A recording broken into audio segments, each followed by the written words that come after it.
Do any of these acronyms mean something to you? RoCE, 32 gig FC, NVMe, TCP/IP. They should, because I/O matters.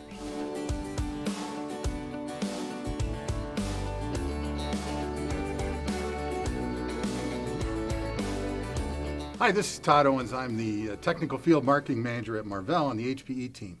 Marvell is a strategic supplier of products and technology to HPE that are used in HPE servers, storage, and networking products. And today I want to talk about a technology that a lot of people in the storage business are talking about, and it's NVMe over Fabrics. So let's start by looking at our data center environment again. So we've got a data center with multiple servers connected over a network, and there's some kind of an I/O device in each of those servers. Now they connect down to a storage array. Now in this case, I'm going to make the storage array kind of big because we're going to talk a little bit about what goes on inside the storage array. So in the storage array, there's a target adapter, and usually there's some kind of an ASIC. I'm going to just put a T for a target adapter. And there's some kind of an ASIC, or the brains or CPU, that's in that storage device that's doing a lot of the processing of the storage data.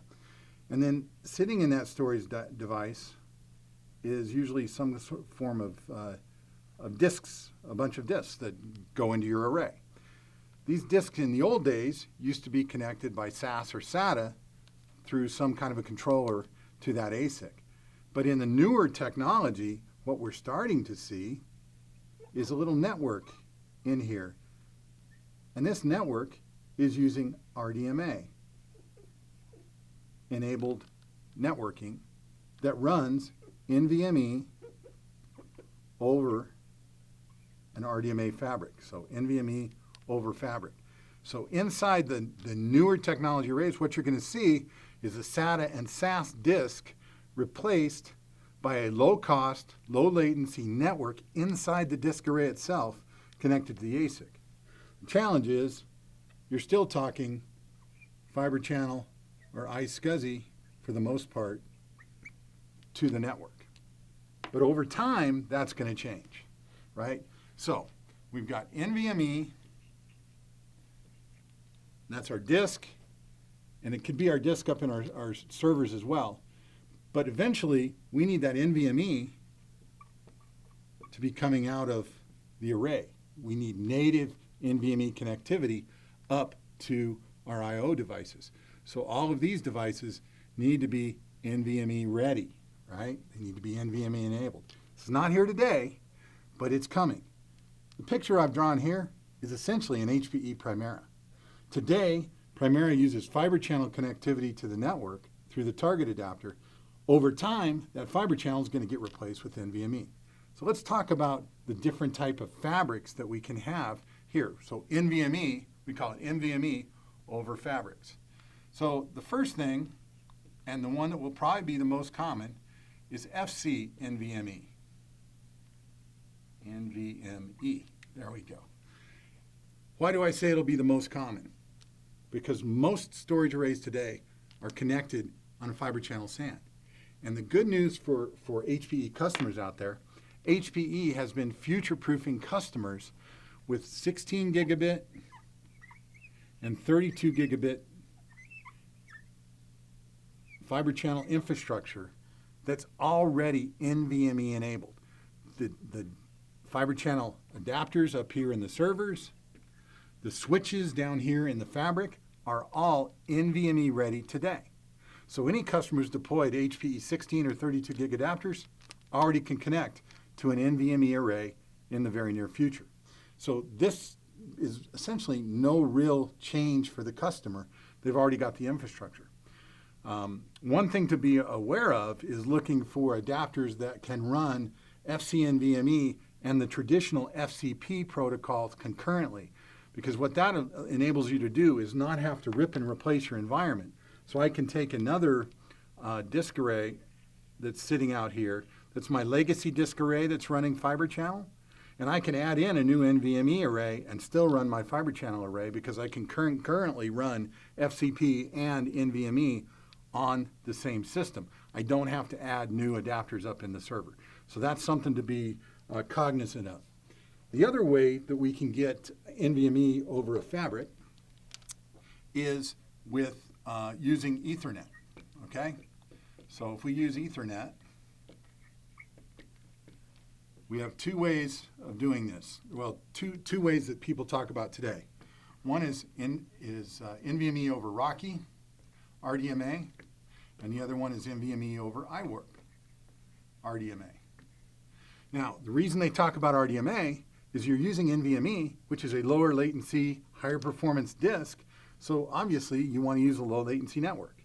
Well, that's great, except it adds complexity. If this becomes an Ethernet network, and I'm using RoCE now, it needs to be a converged Ethernet. So I have limitations there. If I run iWARP, I've got to make sure that the target adapter supports iWARP. And right now, if you look at the roadmap of most storage array vendors, there's not a whole lot that are going to have iWARP Ethernet connectivity. They're going to use RoCE because RoCE's been around for about 10 or 11 years.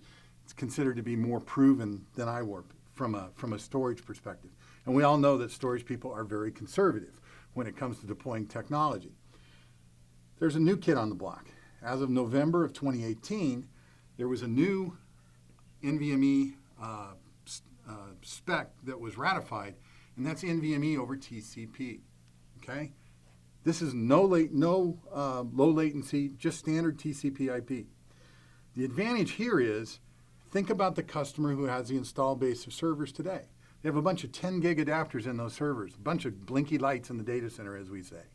How many of those adapters are RDMA enabled? Very few, less than 5% today, if you look at the deployment of 10 gig Ethernet.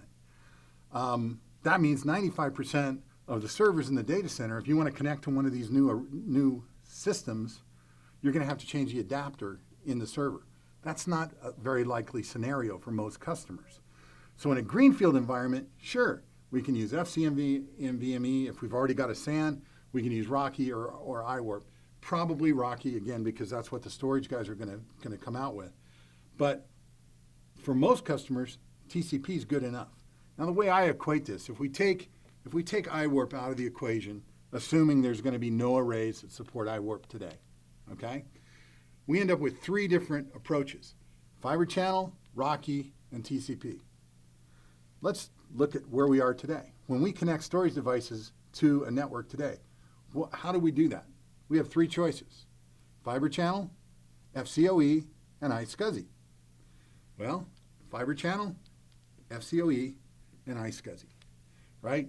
When performance is not the most important, but connectivity is, simplicity is, this TCP is going to work really well. If you've already got Fibre Channel, you're going to stay on Fibre Channel. Right, this NVMe over the fabric with RDMA is absolutely technically possible, but likely only for the early adopters. My bet is 2-3 years from now, we're going to see a lot of people deploying FC-NVMe, and we're going to be seeing a lot of people deploying NVMe over TCP. And this is the Fibre Channel and the iSCSI world that we're going to live in, 3, 4, 5 years from now. This isn't here today. It's coming.